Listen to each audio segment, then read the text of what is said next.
Hi friends, வணக்கம். Welcome back to Tamizhamudham. நம்ம ஜாதக கட்டத்தில் 12 ராசிகளும் 27 நட்சத்திரங்களும் தான் அடங்கி இருக்குங்க. இதுல எந்த நட்சத்திரத்துல எந்த தோஷம் இருந்தாலும் அது உங்க ஆயுளையோ ஆரோக்கியத்தையோ நெருங்க விடாம தடுக்கக்கூடிய ஒரு பிரம்மாண்டமான கவசம் இருக்குங்க. அதுதாங்க கந்த சஷ்டி கவசம். நிறைய பேர் இதை வெறும் பாட்டு அப்படின்னு நினைக்கிறாங்க. ஆனா அது பாட்டு கிடையாதுங்க. நம்ம உடம்புல இருக்கிற ஒவ்வொரு அணுவிற்கும் போடப்படுற மந்திர பூட்டு. தினமும் காலையிலோ அல்லது மாலையிலோ ஒரு முறை பாராயணம் செய்தாலோ அல்லது வீட்டில் தனியாக ஒலிக்க விட்டாலோ போதுங்க, உங்க உடம்பை சுற்றி கண்ணுக்கு தெரியாத ஒரு நேர்மறை ஆற்றல் வளையம் உருவாயிரும். எந்த விதமான நெகட்டிவ் எனர்ஜியும் நோய் நொடி கிருமிகளும் அந்த கவசத்தை தாண்டி உங்களை தொட முடியாதுங்க. மேசம், விருச்சிகம் செவ்வாயின் ஆதிக்கம் பெற்ற ராசிகளுங்க. செவ்வாய் பகவான் ரத்தத்திற்கும் தைரியத்திற்கும் அதிபதி. பொதுவா மேசம் விருச்சிக ராசிக்காரர்களுக்கு விபத்துகள் மூலமாகவோ அல்லது ரத்தம் சம்பந்தமான பிரச்சனைகளாலோ கண்டங்கள் ஏற்படலாம். இவங்களுக்கான பரிகாரம் மாதம் தோறும் வரும் சஷ்டி திதியில் விரதம் இருங்க. செவ்வரளி பூக்களால் முருகப்பெருமானுக்கு அர்ச்சனை செய்து வழிபடுங்க. செவ்வாயின் அதிதேவதையான முருகனை இப்படி வணங்கினால் எந்த விபத்தும் உங்கள் நிலையை கூட நெருங்க முடியாதுங்க. ரிஷபம், துலாம். ஆடம்பரத்திற்கும் ஆரோக்கியத்திற்கும் அதிபதியான சுக்கிரனின் ராசி நீங்க. உங்களுக்கு வரும் உடல் உபாதைகள் பெரும்பாலும் வாழ்க்கை முறையால் வரக்கூடியதாக இருக்குங்க. வெள்ளிக்கிழமைகளில் முருகப்பெருமானுக்கு பாலாபிஷேகம் செய்ய கொடுங்க. அந்த பாலை கொஞ்சம் பிரசாதமாக குடிங்க. இது உங்கள் உடலையும் மனதையும் குளிர்வித்து வியாதிகளை விரட்டி நீண்ட ஆயுளையும் சிறப்பான ஆரோக்கியத்தையும் வாரி வழங்குங்க. அடுத்ததா மிதுனம், கன்னி. இது புதன் பகவானின் ராசிங்க.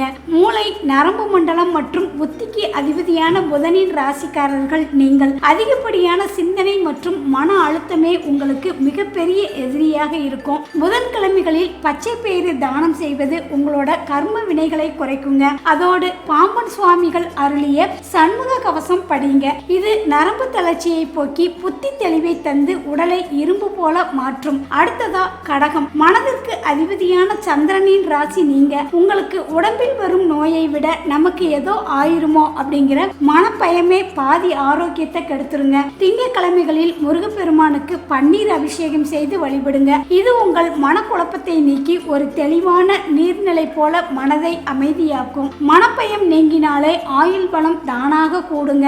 அடுத்ததா சிம்மம்.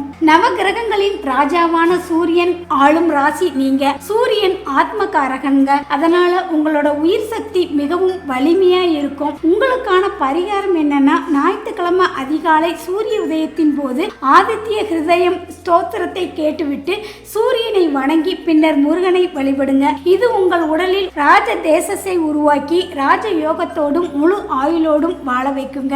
அடுத்ததா தனுசு, மீனம். நன்மையை மட்டுமே செய்யும் தேவகுரு பிரகஸ்பதியின் ராசி நீங்க. உங்களுக்கு தெய்வத்தின் ஆசி எப்போதுமே உண்டு. உங்களுக்கான பரிகாரம் வியாழக்கிழமைகளில் முருகப்பெருமானுக்கு மஞ்சள் நிற ஆடை சாத்தி வழிபடுங்க. குருவின் நிறமான மஞ்சள் முருகனுக்கு சேரும் போது குருவருளும் திருவருளும் ஒன்னாக கிடைக்கும். இதனால எப்பேற்பட்ட கடுமையான வியாதிகளும் தீராத தோஷங்களும் காணாம போகுங்க.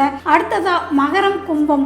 ஆயுள் காரகன் மற்றும் கர்மகாரகரான சனி பகவான் ஆளும் ராசி நீங்கங்க. முற்பிறவியில் செய்த கர்ம வினைகளின் அடிப்படையில் உங்களுக்கு பலன் கிடைக்கும். சனிக்கிழமைகளில் ஏழை எளியவர்களுக்கு உங்களால் முடிந்த அன்னதானம் கொடுங்க. ஒருவருடைய பசியை ஆற்றுவது என்பது ஆயுளை கூட்டக்கூடிய மிகப்பெரிய தர்மம். இதை செய்துவிட்டு முருகனை வணங்கினால் ஆயுள் கண்டம் போன்ற கொடிய தோஷங்கள் சுட்டரிக்கப்பட்டு நீண்ட ஆயுள் கிடைக்குங்க. நம்ம ஊர்ல ஒரு பழமொழி சொல்லுவாங்க, விதி பயனை யாராலும் மாற்ற முடியாது, பிரம்மா தலையில எழுதினதை யாரால அழிக்க முடியும் அப்படின்னு. ஆனா அந்த விதியை எழுதின பிரம்மாவையே ஓம் என்ற பிரணவ மந்திரத்துக்கு அர்த்தம் தெரியலன்னு ஜெயில போட்ட சுட்டி பையன் நம்ம முருகன்க. உலகத்துல விதியை மாத்தி எழுதுற ஒரே அதிகாரம் அந்த தகப்பன் சாமிக்கு மட்டும்தான் இருக்கு. அதனால ஜாதகத்துல அப்படி இருக்கு இப்படி இருக்குன்னு எந்த பயமும் இனி உங்களுக்கு வேண்டாங்க. அந்த பழனி ஆண்டவன் காலில் முழுமையா சரணாகதி அடைஞ்சிருங்க. உங்களை நெருங்குற யமன் கூட உங்க வாசப்படியே தாண்ட பயப்படுவாரு. முழு நம்பிக்கையோட இருங்க. அந்த கந்தனின் வேல் உங்கள் ஆயுளுக்கு காவலாக இருக்குங்க. சரி, உங்களோட ராசி என்னங்க? நீங்க முருகனை எப்படி வழிபடுவீங்க அப்படின்னு மறக்காம கமெண்ட் பாக்ஸ்ல சொல்லுங்க. கந்தன் அருள் எல்லோருக்கும் கிடைக்க இந்த வீடியோவை எல்லாருக்குமே ஷேர் பண்ணுங்க. மீண்டும் அடுத்த வீடியோல உங்களை சந்திக்கிறேன். நன்றி, வணக்கம்.